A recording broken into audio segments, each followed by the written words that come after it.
Olá, como vão todos? Eu espero que estejam todos muito bem, apesar disso tudo, hein?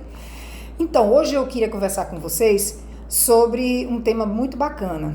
Na verdade, eu vou conversar mais um pouco sobre o que nós conversamos ontem, causas atuais das nossas aflições, porque depois que eu gravei o vídeo e divulguei, muita gente entrou em contato comigo pedindo para eu me aprofundar um pouco mais nesse tema, que é um tema que, quando fala da nossa disposição de mudar, mexe muito com todo mundo, porque para mudar é preciso que a gente comece a perceber a mudança ou a necessidade dela, né? E essa não é uma prática que nós temos no dia a dia, de refletir acerca de quem nós somos, o que nós fazemos de errado.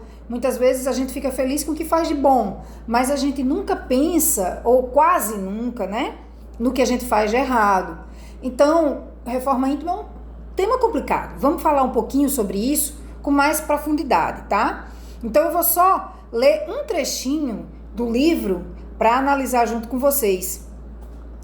Quantos se arruinam por falta de ordem, de perseverança, pelo mal proceder, ou por não terem sabido limitar os seus desejos. Uma vez eu estava num hospital visitando pessoas doentes com câncer. E uma certa manhã eu encontrei um senhor que estava num estágio bem avançado de câncer, né? Tava ele, a esposa acompanhando ele, e fui cumprimentá-lo. Ele me recebeu muito bem, com muita educação, um senhor muito distinto. E eu perguntei como é que ele estava se sentindo. E aí ele foi e me disse que estava sofrendo, mas que estava nas mãos de Deus, etc e tal. E de repente ele começou a reclamar de tudo, né? E aí, a esposa dele discretamente me pediu licença, me chamou para o cantinho e conversou comigo falando acerca do temperamento dele, que ele era uma pessoa muito difícil. Ele não deixou a esposa concluir, me puxou de volta e disse a mim que estava com câncer porque comeu muito de miojo, tomou muita Coca-Cola, porque ele tinha hábitos de usar muita comida requentada no micro-ondas, né? Porque ele não dormia bem às vezes, porque ele tinha que trabalhar, né? Porque os filhos contrariavam ele, porque a cunhada era uma inimiga que não respeitava a casa dele. Enfim, ele me trouxe uma série de razões causadoras do câncer dele. Aí ele parou para lanchar e a esposa me chamou novamente. Eu fui lá conversar com ela. E aí ela foi me contar a história da vida deles. Que ele sempre foi um homem muito trabalhador, um homem muito responsável, mas também uma pessoa muito dura. Dura consigo mesma e dura com seus filhos. Era uma pessoa que não perdoava. Era uma pessoa intransigente. Isso, as palavras da companheira, né? Que ele era um homem muito orgulhoso, não admitia que errava e sempre procurava dar o troco.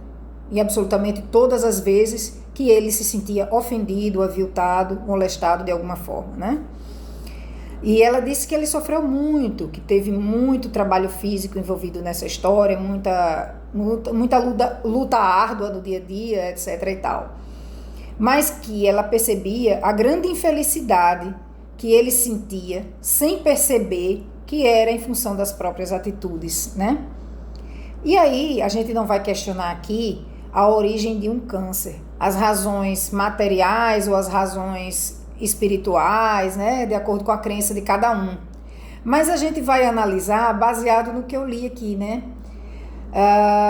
Falta de perseverança, mal proceder ou não ter sabido limitar os seus desejos. E aí, quando a gente fala a palavra desejo, a gente está muito habituado a fazer uma relação com desejo de prazer, de satisfação, né, com essas outras coisas boas, né, de adquirir, de ter, de possuir.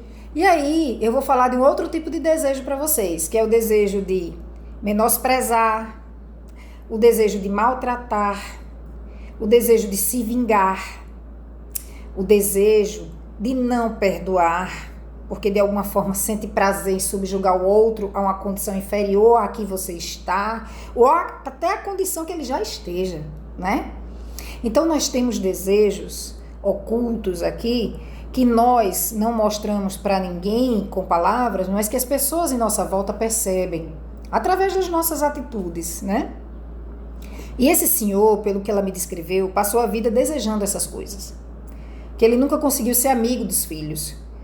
Ele maltratava tanto os filhos que hoje nenhum dos dois, que ele tem 2 filhos, quer fazer companhia a ele no hospital, enquanto ele faz o seu tratamento de quimioterapia. Situações como essa fazem a gente refletir acerca das nossas oportunidades, né? A gente recebe todos os dias a oportunidade de agirmos com amor em tudo que a gente faz, principalmente quando a gente está lidando com o outro. Mas a gente vai ali com a falta de paciência e com a falta de tolerância, porque as coisas têm que ser feitas conforme nós queremos.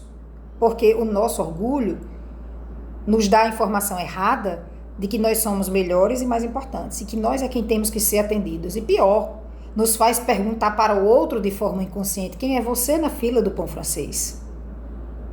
Não é isso?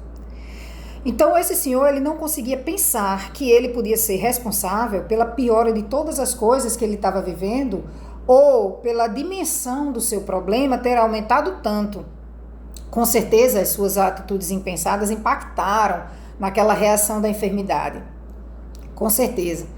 A gente é um vaso divino que a gente tem que tratar bem, com cuidado e amor. E tratar com amor passa em dar amor. Todas as vezes que a gente se prepara para dar um fora, para agredir, para colocar o outro no lugar, né? É assim que a gente pensa. Ou para ganhar uma discussão, ou para dizer ao outro que ele não pode, que ele não vai, né? Quem é ele? Nós nos revestimos de uma energia tão ruim, tão malfazeja, para poder a gente conseguir doar isso através dessa atitude negativa. E aí quem é mais prejudicado? Nós. Nós somos, quando nada, o primeiro a ser prejudicado. Porque nós nos revestimos primeiro de um sentimento muito ruim para poder digná-lo ao outro, né? Dedicá-lo ao outro. Então, minha gente, quando ele diz assim, pelo mal proceder ou por não ter sabido limitar os seus desejos, ele está querendo dizer que nós nos entregamos facilmente à satisfação do mal proceder, ainda por esse estágio de primitividade que nós possuímos. Nós precisamos tentar limitar esses desejos de agredir, de ferir, de menosprezar. Nós precisamos tentar nessa hora respirar, buscar a paciência, buscar o equilíbrio, lembrar de Jesus Cristo, sermos tolerantes. É difícil mais para uns do que para outros, mas é totalmente possível. E quando a gente consegue, é uma sensação tão maravilhosa de vitória sobre nós mesmos e sobre o caos, que isso mesmo nos estimula a permanecer fazendo dessa forma. E aí a gente vence uma etapa e passa para outra. Talvez tenhamos recaídas no caminho, com certeza teremos, mas o que importa é que nós tenhamos a consciência de que precisamos nos levantar e continuar seguindo. Então, precisamos limitar aqui, são as nossas intenções e desejos malfazejos, e não o contrário. Um bom dia para